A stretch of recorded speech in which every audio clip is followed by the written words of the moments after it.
Space of Grace today. Inspiration on the way. What is hindering you? Excuses, excuses, excuses. And this time, it's not my fault, is the usual response that could be heard echoing in the wind. Kids have a tendency to make excuses when they are caught red-handed, yet they conveniently leave out their part in the whole drama.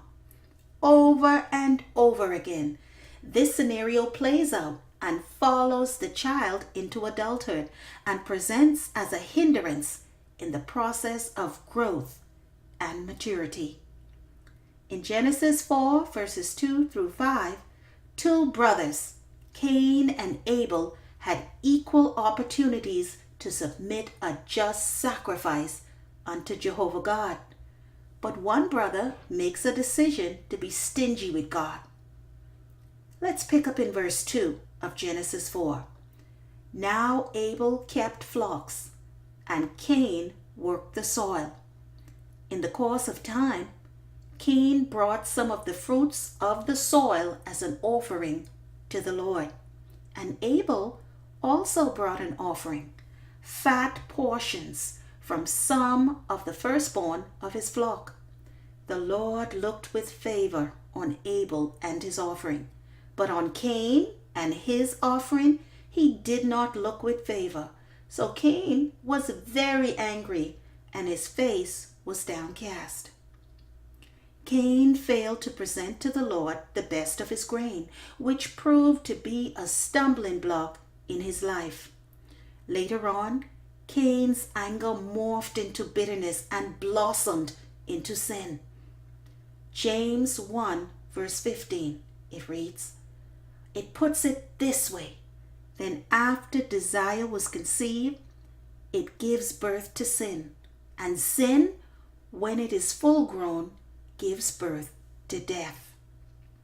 Beloved, each day we allow the splinters in our lives to fester without addressing them, we run the risk of making excuses like Cain, leading to our own downfall. It could be anger, a root of bitterness, lying, or even a secret sin that has been weighing heavily on our hearts for years. Sin is always looking for the perfect scenario to give birth in, and if we allow our lives to be an incubator, it will give birth to something so sinister that negativity rocks our world.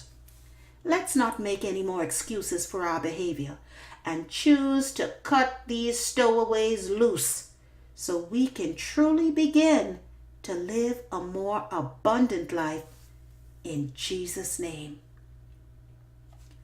Today's reflection, Hebrews 12 verse 1, it reads, therefore, since we are surrounded by such a great cloud of witnesses, let us throw off everything that hinders and the sin that so easily entangles, and let us run with perseverance the race marked out for us.